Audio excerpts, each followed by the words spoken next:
Hello everyone, you're very welcome back to the channel. Today we're talking about muscle building. More specifically, we're talking about the mistakes I see being made, the most common mistakes I see being made inside commercial gyms. And if I'm seeing these being performed, if I'm seeing these mistakes being done in commercial gyms, it's most likely that you are making one or some of these mistakes. Now, this is not a bad thing, and I'm not preaching from my high horse. If you're making mistakes, that means there's room for improvement. And where there's room for improvement, that means there's room for growth. If you address these mistakes, you will start seeing more progress again. And ultimately, that is the goal of today's video. And like I said, I'm not preaching from my high horse. Only last year I acknowledged there was things I wasn't doing, there was things I didn't know, and when I first acknowledged that, addressed that, I made a lot of gains, and I'm incredibly proud of the work I've done since then. And I want you to experience the same thing. So the first mistake I'm going to go over today, and I think it's the most important one, is that you don't actually know what causes muscle growth.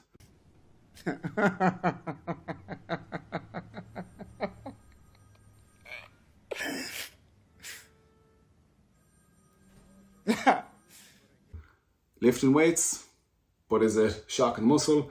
Is it the pump? What is it? In terms of training, when it comes to muscle growth, what actually drives muscle growth is something called mechanical tension.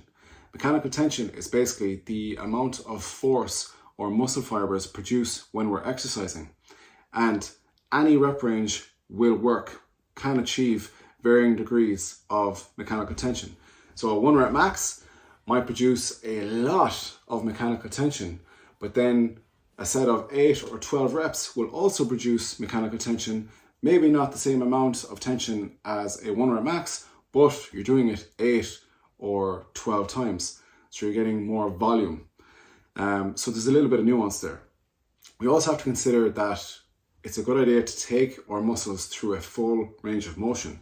So while curling, bicep curling like this is producing mechanical tension, if we really stretch the muscles out and then apply tension to a really stretched muscle, that is going to force our muscles to work even harder. Lastly, as humans, we're quite adaptive in nature. So if we provide our body with a stimulus, say this 1 kg tub of creatine, if I start doing 3 sets of 12 reps with this tub of creatine, at some point, maybe 2 or 3 weeks down the line, my body will have adapted to that amount of work I'm doing, and I will need to increase the stimulus by either increasing the weight of this tub, performing more repetitions, or performing more sets. So in a nutshell, that is how muscle building actually works. And I hope I did a good job of explaining that, because it can be a little bit complicated. The next mistake that you're making is not having a plan. And we know not having a plan is a bad idea for a lot of obvious reasons, but what do we just touch on? What actually causes muscle growth? And I just said that as humans, we're quite adaptive. So how do we know that we're increasing the demands we're placing on our body if we're not sticking to the same program, if we're doing random workouts, if we're not writing down the amount of weight we're doing, the sets we're doing, the reps we're doing? How do we know if we're increasing the amount of work we're doing over time if we're not doing that?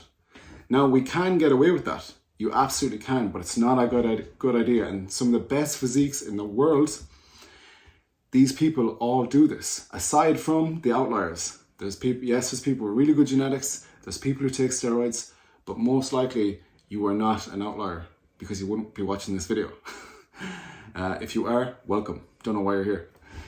So it's a good idea to have a plan for that reason, because our body adapts to what we're doing. So we need to make sure that we're doing more work over time. So for that reason, people, don't make the rookie mistake of not having a program. Mistake number 3 is that you're doing too much work. Now, this was something I was guilty of prior to the last time I competed, which was back in 2017. I started working with Jeff Alberts of 3DMJ, and he took a look at my program and he made me aware that I was doing too much junk volume. So I had about 15 to 20 exercises that I was doing per session, and it was taking me an hour and a half. And he understood why I was doing that. He was like, dude, I know you want to cover your bases, you want to make sure you're doing enough to grow muscle, but you're not getting enough quality work in. and the quality component of your training is quite important. If you're doing too much, you're going to generate a lot of fatigue and you're not going to give each exercise the TLC it deserves. You're not going to be as focused.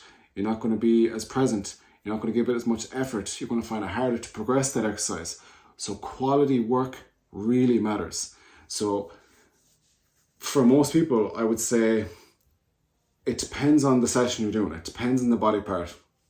But ballpark figure, 8 to 10 exercises is plenty. Sometimes my session, if I'm doing a leg session, there'll be 4 exercises in that session for an hour, and I will be wiped after it because I'm doing quality work. For, let's say, my pull session, my push session, there will be a maximum of 8 exercises in that plan. Now, why that also is the case, because we have to factor in the time we have available. So there's the time aspect, and then there's the quality work aspect. And more often than not, I see people doing way too much than doing too little, but getting the quality right. Hey everybody, I'm just going to interject here because I'm editing this video and I feel I'm leaving out a crucial component on this particular part of the video. So when I'm talking about quality work, I'm also talking about training with high level of effort and taking your sets close to failure. I will touch on failure later in the video, but that's an important point, and that's really what I mean when I talk about quality of work, that you're training with a high degree of intensity and you're taking your sets close to failure. More on that later. So strip back the amount of work you're doing and focus more on the quality. The next mistake is not training hard enough, taking shortcuts with your training. And what I mean is you need to be training closer to failure. And I see people give up, call a set too early, way too often. It's so common. And people call a set, usually they think they're done when they have about 7+ reps left. And I'm a personal trainer. I train people in person. I've tested this. I've asked people when while they're training in mid-set, how many reps do you think you have left? And they might be like, oh, maybe 1 or 2. And I'm like, okay, let's keep going. Do one more. And they're like, what? I'm like, keep going. Do another one. Do another one. Do another one. And I forget about me. Just keep going. Do as many as you can.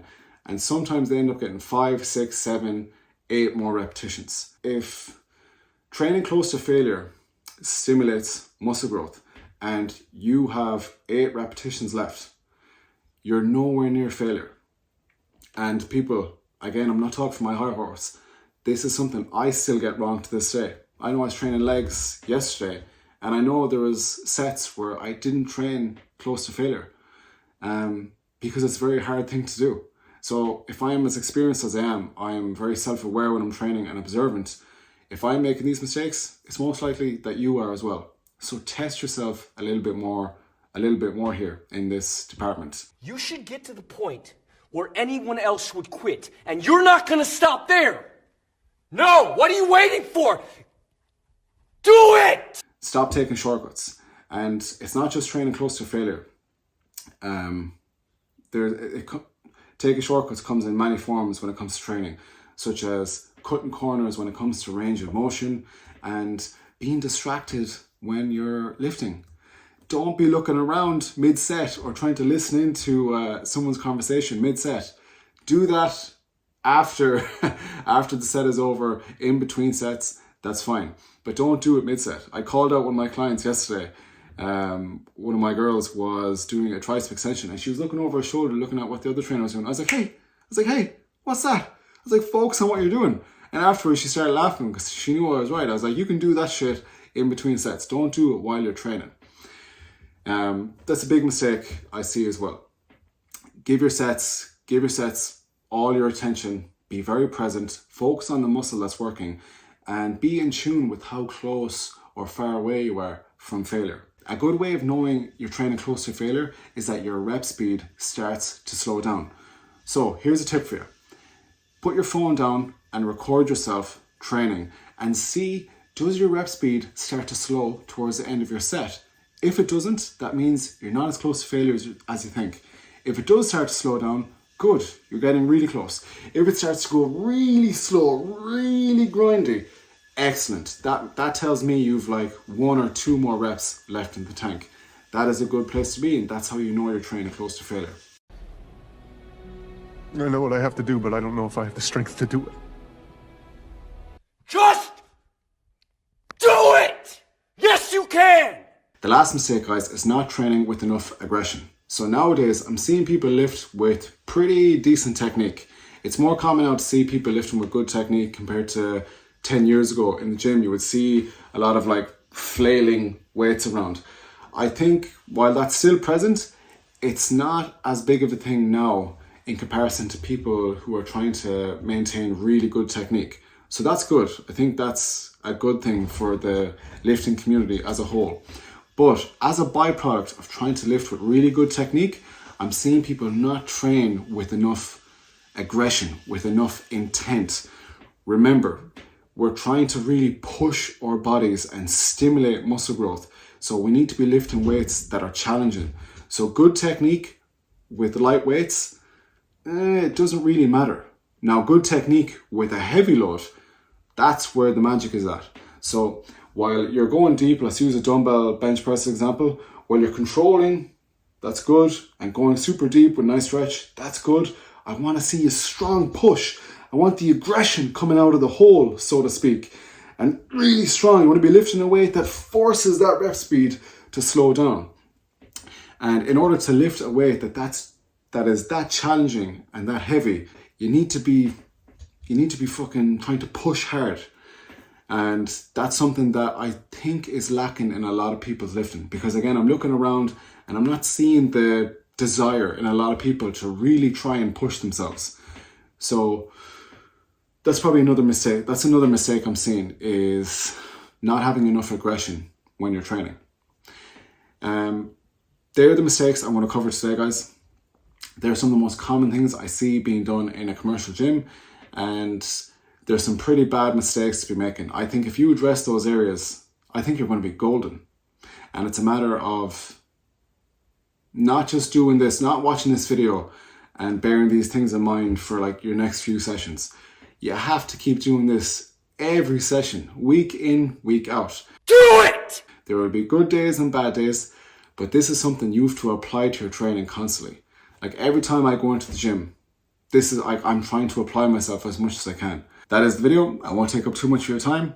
Thanks for watching. Hopefully you took something useful from this video, and I will see you in the next one. If there's a video you want me to cover, comment down below. Other than that, have a nice day, and if you haven't already, make sure to subscribe and like the video. I appreciate it. Thanks for watching. Don't let your dreams be dreams.